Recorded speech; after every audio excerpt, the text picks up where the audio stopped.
Hey guys, what's up? It's Jonathan with One Big Impact. So I want to talk real quick about the difference between Atkins and keto. A lot of people ask me that all the time. Hey, what's the difference? And I'll be honest, I'm better at Atkins than I am keto, but I'll give you some percentages and some obvious differences between the two, and you can kind of make your own judgment on which one you prefer or if I'm wrong. So first of all, keto is based majority of following macronutrients, meaning fat, protein, and carbohydrate content. And they focus on those by tracking them. So a good general rule of thumb is going to be about 70% of your caloric intake is going to come from fat, about 20% is going to come from protein, and about roughly 5% is going to come from carbohydrates. Now, they're pretty strict about tracking that and keeping that on point. It works through getting yourself into a state of ketosis and then later on becoming fat adapted. You basically stay there the entire time. It doesn't really change. You're not looking to, obviously your meals can change and your meal plans can change, but you're going to stay at a steady level, and that's the idea, is to eventually turn your body into having the ability to be a great fat burning machine, which is awesome. Works great for a lot of people. Now Atkins is a little bit different.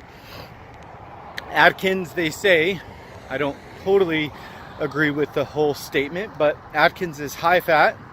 We don't work on, high protein. But considering it compared to keto, it would definitely be higher fat. We don't worry about macronutrients. It's basically 3 servings of protein, about 6 ounces, 5 to 6 ounces at your large meals. Then you're going to have some fat spread out throughout the day. And you're going to have carbohydrates, and your carbohydrates are always going to focus on being in the initial phases about 20 carbs, and they run through net carbohydrates, which is basically total amount of carbohydrates minus fiber equals net carbohydrates or sugar alcohols. Obviously you want to stay away from those if you can. Now I've seen results on both ends. I will say there's a lot less confusion that I see when somebody follows Atkins versus keto. It's not necessarily that it's more restrictive. It just seems like people easily do the transition well with Atkins into reincorporating carbohydrates through a series of phases. Those phases would be like phase 1 would be 20 carbs. Phase 2, 25 to 50 or 40 carbs, I'd like to say. Atkins 40. Phase 3 is hitting up around 100. And phase 4, if you're not gaining weight at that point, would be maintenance phase. You may end up eating, and that's finding your carbohydrate threshold. There's obviously a ketogenic diet came out in the 20s and was studied, I'm sure, before that. I believe the guy's name is Delinsky, Dr. Delinsky or something like that along those lines. And in the 20s it was studied with children with epilepsy and things like that, and worked really good, had really good results. And I guess the side effect was weight loss and things like that. They both have great effects on your health. As far as weight loss is obviously a number one. And then 1972, Robert Atkins introduced Atkins, and Atkins was basically just an altered form of a ketogenic diet. They are both very low carbohydrate restricted, and that's initially what gets you going, and that's why some people tend to shy away from it. But let's be completely honest, our diets today are extremely laden in carbohydrates and nonsense and just all kinds of stuff that we don't need.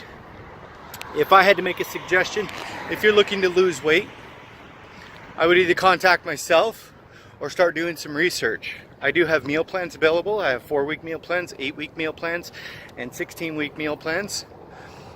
4 weeks is 45 bucks. 8 weeks is 80 bucks. 16 weeks is 135. And it really depends on when you're ready to get serious, because it doesn't happen overnight, but you can get results. And I'll be completely honest, the thing that's different about Keto and Atkins, and the reason they get the bad rap, is because I don't have to go buy. Yes, Atkins has products, and you're going to find low carb keto products and stuff out there. Are those?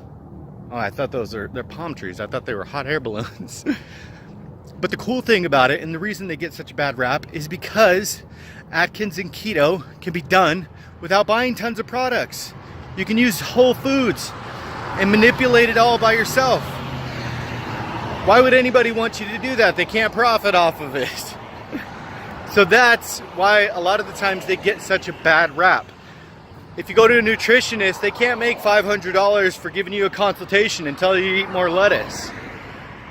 If you do your research, restricting your carbohydrates is just automatically going to have positive effects on your weight. So keep that in mind.